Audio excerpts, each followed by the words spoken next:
लेकिन गद्दार वो है जो दोस्ती करके पीठ में खंजर भोंके। मैं सिर्फ इतना, मैं छोटा आदमी हूँ, छोटे अकल हैं हमारे। ये देश किसी एक की बपोती नहीं है।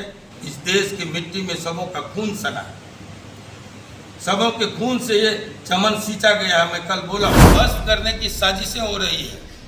अब दिल्ली से देश नहीं चल रहा है, नागपुर कंट्रोल कर रहा है देश को। माफ कीजिए, आज कोई कह दे खालिस्तान जिंदाबाद, हमें खालिस्तान चाहिए, तो देशद्रोही है। लेकिन एक आदमी आकर के पटना से गरज के चला जाता है हिंदू राष्ट्र बनाओ। उनको कैसे मुखातिब करेंगे महागठबंधन के साथ? ये हम यहाँ आज की तारीख में जब आए हैं तो कोई एनडीए और ये महागठबंधन का एजेंट बन के नहीं आए, लेकिन हम इतनी बात कहना चाहते हैं, जिस तरफ आपका इशारा है राजपूतों की तरफ, राजपूत एक स्वाभिमानी और स्वतंत्र जाति है, किसी का गुलाम नहीं। अगर इसको कोई समझ रहा है कि वो हमारा गुलाम है, उससे बड़ा मूर्ख इस धरती पर नहीं। हम क्या कह रहे हैं कि चलिए, ये तो समय तय करेगा कौन किसके साथ। शेरों का शिकार और एलसीसीएन को पट्टा। ये जो भगवा लोग वाले लोग, नारंगी लोग चाहते हैं रंगने के लिए, ये नहीं होगा, इतना मैं जानता हूँ। और वक्त तय करेगा। 16 साल से हम लोग जेल में थे, कहाँ आप किसी को नेता बनाए, सबको आप नौकरी में लगाए, नेता कहाँ बनाए? आपने गुलाम बनाया, नौकर बनाए। समाज इस बात को समझ रहा है। इस 16 वर्षों में आनंद मोहन का विकल्प आप नहीं खोज पाए। अब तो निकल पड़े हैं। हाँ, सोशल मीडिया में दिखता हो, गोदी मीडिया में दिखता हो, जहाँ मैं निकलता हूँ वहाँ समाज में नहीं दिखता है ये नारंगी वाले। मैं आपको हकीकत बता दूँ, जहाँ जा रहा हूँ दूर दूर तक दिखाई नहीं पड़ता है। और जो दिखाई पड़ता है मजबूरी में, मेरे अब्सेंस में, वो आएंगे निश्चित तौर पर हमारे साथ। इसलिए कि हमारी लड़ाई उनके स्वाभिमान की लड़ाई, एक जात की लड़ाई नहीं रही। हम अनेकों उदाहरण देंगे, यहीं पर देख लीजिए ना। हमारा कृष्णा यादव पासवान था ना, कैंडिडेट था, उस पर जब आफत आई थी तो मैं खड़ा हुआ। इसी यहाँ के स्थानीय विधायक कौन है, आप नाम नहीं कहेंगे, पूछ रहे हैं आप, वो किस स्कूल से पैदा हुए, उन पर जब सीसीए लगा था तो कौन खड़ा हुआ? इस तरह से कोसी में या कहीं भी बिहार में हम जातीय आधार पर संघर्ष नहीं किए, न्याय और अन्याय में फर्क किए। क्योंकि मेरे जैसा व्यक्ति जानता है कि अन्याय के रास्ते पर चलने वाले रावण मिट गया, कंस जैसा पराक्रमी नहीं रहा, तो आनंद मोहन की क्या विशाल। इसलिए हम न्याय और अन्याय में फर्क करते हैं। आपको राजद में फंसाया, जदयू ने सजा करवाया, तो बीजेपी के खिलाफ इतना मुखर क्यों है आप? युद्ध और प्यार में सब कुछ जायज है, लेकिन गद्दार वो है जो दोस्ती करके पीठ में खंजर भोंके। मैं सिर्फ इतना, मैं छोटा आदमी हूँ, छोटे अकल हैं हमारे, जो मैं जानता हूँ कि कुछ लोग हमारे कंधे पर सवार होकर हटिया बाजार की पार्टी आज गांव तक पहुँचा, हमारे समाज में पहुँचा। और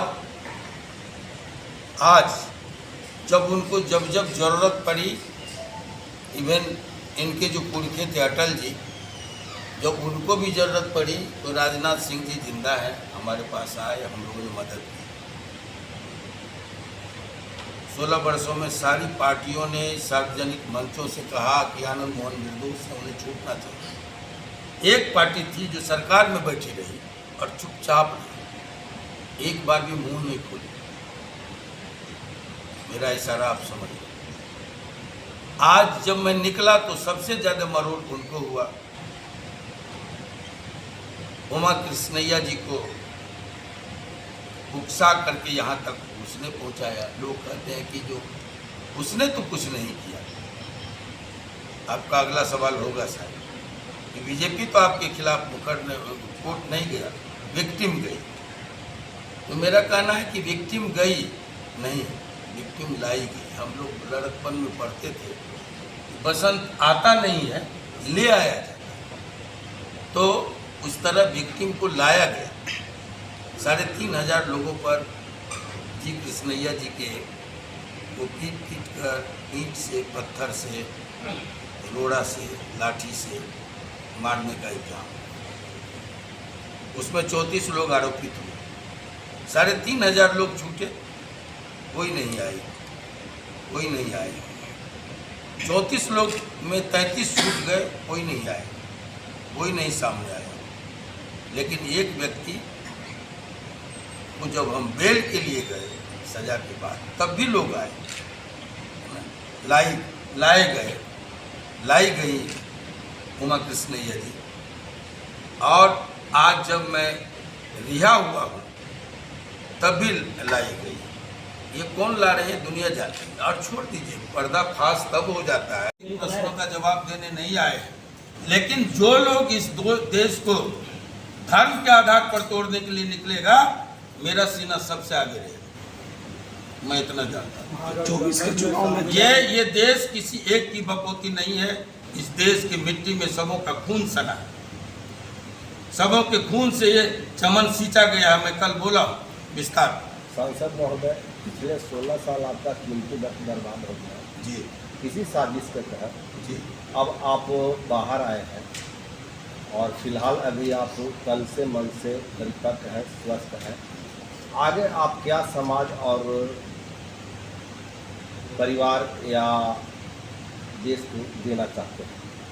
आगे का देखिए, आपका लक्ष्य क्या है? हमने अपना लक्ष्य जो है, लोगों को जब हम बोलते हैं तो सब कुछ उसमें सामने आ जाता है। कल अगर आप होंगे तो उसमें मेरे विचार आप तक पहुँचे होंगे। जिस घृणित तरीके से लोगों की निगाहें उद्योगपतियों के हाथों देश के कमाऊ संस्थानों को बेचने की पहल हो रही है।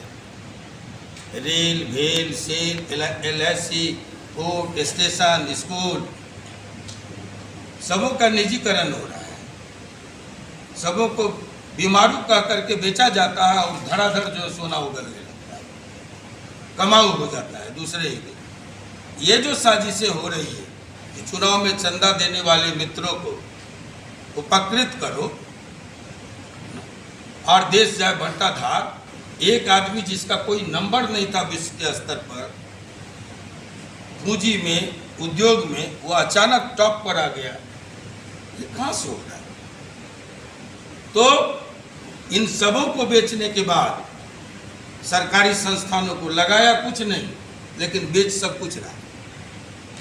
हम कह रहे थे, बार बार कहते हैं, 2 व्यक्ति देश बेच रहा है और 2 व्यक्ति देश खरीद रहे हैं। आपसे छुपी हुई बात नहीं।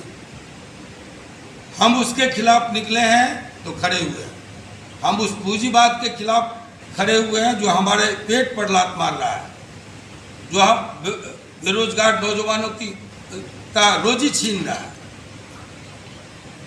हम पूंजीवाद के खिलाफ खड़े हुए हैं और समाजवाद के लिए लड़ते हुए अंतिम सांस लें।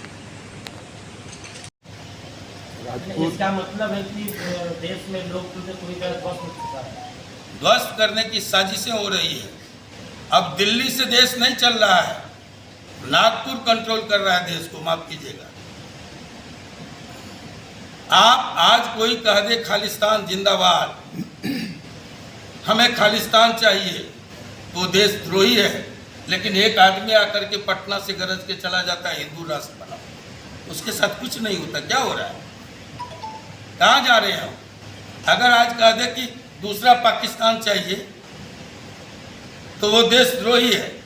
लेकिन लोकतंत्र में जिसका अधिकार हमको नहीं है कि हम सांप्रदायिक रंग में देश को रंगे, भाषण करने पर गिरफ्तार हो जाता है लोग। वो डंके की चोट पर कह रहा है हिंदू राष्ट्र चाहिए, हिंदू गांव बना के दे। इस गांव में, एक गांव में मुसलमान भी है, दलित भी है, अगरे भी है, पिछड़े भी हैं। आप करो ना एक प्रयोग, इसी गया में एक गांव बना दो, हिंदू गांव, हम देखेंगे। बना के देखो। कैसे हटा देंगे आप मुसलमानों को उस गांव से? कैसे हटा देंगे अगर ईसाई है उस गांव से? कौन से कानून, कौन से अधिकार से आप हटा देंगे दूसरे धर्म के लोग? और हिंदू अगर सब हिंदू है तो एक बार सब में दलित की मांझी जी की बेटी की शादी किसी ब्राह्मण परिवार के करके दिखाए ना। जो लोग हिंदुत्व का नारा देता है वो करके बताए। मैं चुनौती तब होगा ही। एक बात में आप जाकर के नाटक कर लेते हैं, एक दिन खा लेते हैं। नहीं, अगर तोड़ना है शादी करके बताओ, तब समझेंगे कि आप हिंदू के पक्षधर हैं।